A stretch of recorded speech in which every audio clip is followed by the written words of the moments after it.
Hello everyone, welcome back to Jules Watches. Sorry it's been a while with sort of illness and doing some of the things off my bucket list.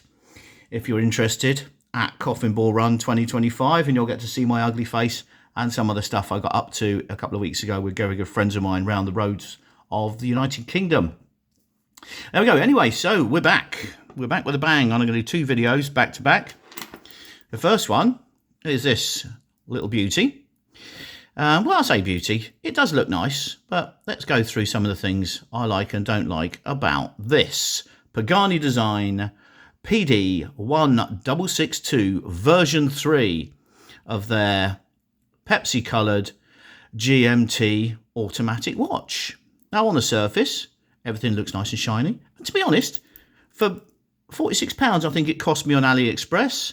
And if you're an Amazon user, they've currently got an Amazon. It's a hip tip for you actually. If you go into Amazon other buying options, sometimes there's stuff that's been returned to the warehouse, and it's good value because it just might have a damaged box, or people have just returned it because they didn't want to. So I think this is, you can currently get one of these for 60 quid off of Amazon, sort of free delivery, and the UK sort of back up for that. So worth a look if you want to spend 50 or 60 quid on this, and that hopefully this video will help you make that decision. Now, as you can see, first off, one of my pet peeves is anti-reflective lenses. And yeah, it may claim to have some on here, but no. Very, very bright and spangly. I found this, although its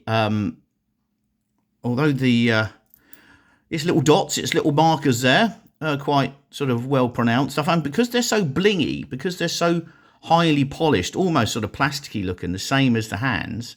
So I'm going to try and bring this into focus. Yeah, the indices. I think even with that, I find because of the flare and the glare off of the lens and the sparkle off of the hands and the indices, I found it not that easy to read actually. And bearing in mind you've got quite a big bezel and quite a big case, and it's only a 40mm case. So although the case does seem big, by the time you actually look at the legibility of it, by the time you actually get down to the dial itself, there's not a lot on there. And then you've got other obstructions as well, like one of my other favourites. Look at this. I'll hold it straight. Look at that. Oh, a wonky cyclops. So it's okay if you put your hand down, tip your head over a bit, and then turn your hand round again. You get your cyclops nice and straight. Lovely. Oh, and it's crooked as well. Touch of class there. Well done, Pagani design. But you get what you pay for. The dial itself, matte black. So the indices are all right. They're raised, they're applied rather than being painted on. They've got a bit of lume on them, but nothing to write home about for £46. The hands are sort of classic, you know, that sort of cathedral style hands. The old Mercedes-Benz logo in the middle there. And again, all looks all right. You know, the second hand's okay. You've got the lume pip on the second hand, just buzzing around there with its Seiko NH35 GMT movement. I'll come back to GMT movements in the middle.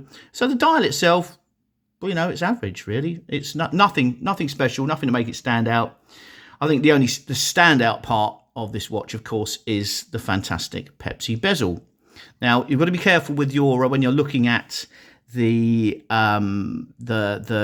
write-ups for these, because it actually says the black and red and the blue and red aren't actually ceramic. It claims that all of the other colours do have ceramic dials, but these are non-ceramic. So it'll be some kind of aluminium or aluminum for my American listeners and watchers. Aluminum. Hey, if you are listening or watching in America, I'd always wanted to name a band, be in a band called the Aluminium Dukes, just so we could have a laugh, transatlantic laugh about that. The Aluminum Dukes, now live on Letterman. God, Letterman, God, that shows how old I am. Anyway, so the bezel, going back to that, it is a nice bezel. It's got a lovely, nice, crisp, clear action. There's a little bit of play in it. It does centre on the 12 o'clock. The only one thing it doesn't do is if you line up the 12 o'clock and its triangle at the 24, they don't line up. So although the dial is straight, the actual the markers themselves aren't necessarily straight on its rotating bezel. However, it looks nice, it looks spangly. I've had quite a lot of comments on this. Is that? No, it is not a Rolex GMT. Get closer and you will find out. But it plays the part for a bit of money. It's been solid. I've worn it to work a few days, actually. It's had things whacked against it, and it's been okay. The same as my other Pagani design, the one that's copying the Speedmaster, the Amiga one. So all in all, it seems solid. It's got a solid movement in. It's nice to have the exhibition case back there. The rotor doesn't make too much noise, and when you give it a flick, it spins quite freely, and it's nice to see a bit of the Seiko gubbins there. So that's that. Obviously, you've got sort of straight. Well, there's no crown guards. It's straight on the crown. Screw down crown with many positions to adjust this. Now, I've got to say, this is going back to GMT watches. I don't know how a GMT watch is supposed to work, but whatever way it is supposed to work, I don't think this works like it's supposed to work. Didn't come with any instructions. I can't find anything anywhere. So if anyone knows of a Pagani design site or someone that's actually managed to work out how you set the little red hand on this, and indeed what the red hand is supposed to do, because it doesn't seem to move in conjunction with any other hands on the dial.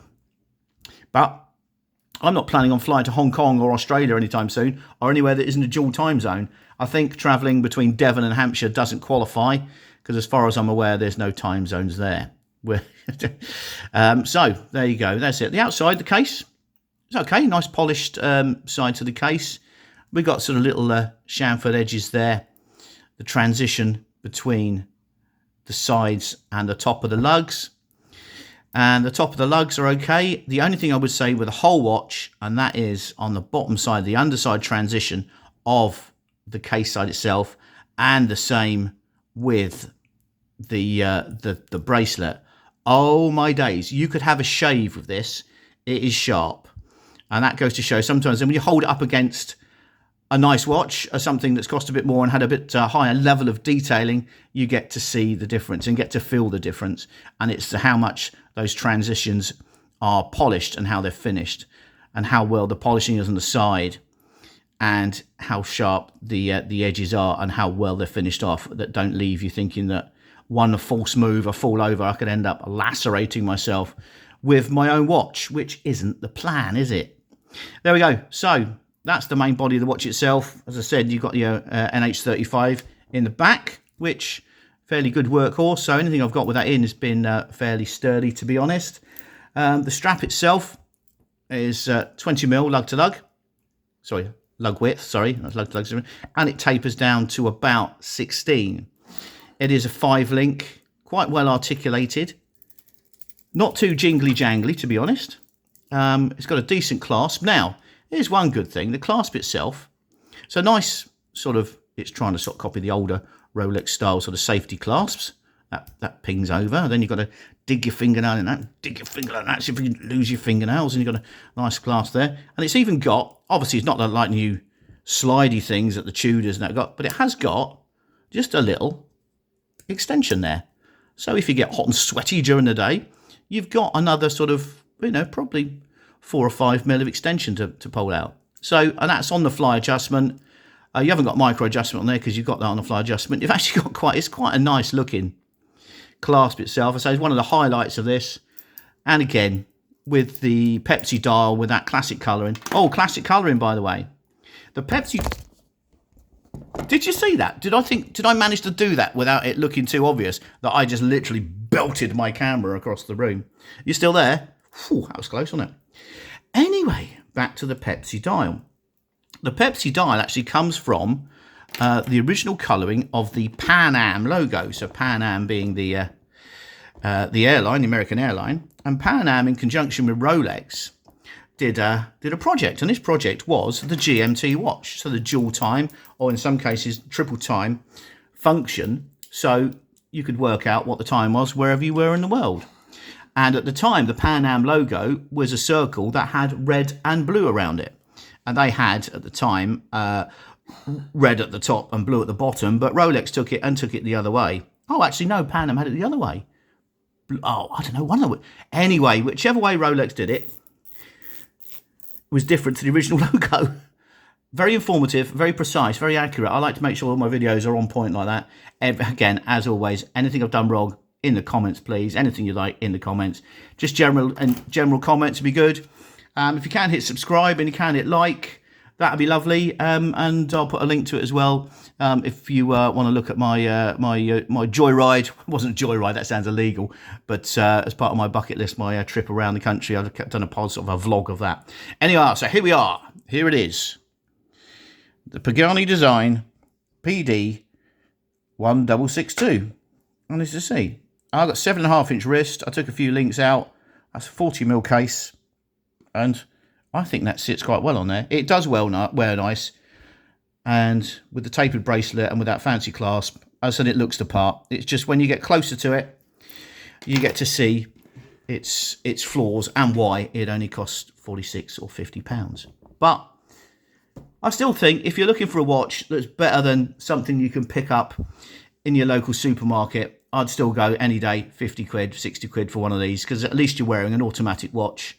It may not be the best, but it might be a good starting point into this as a hobby.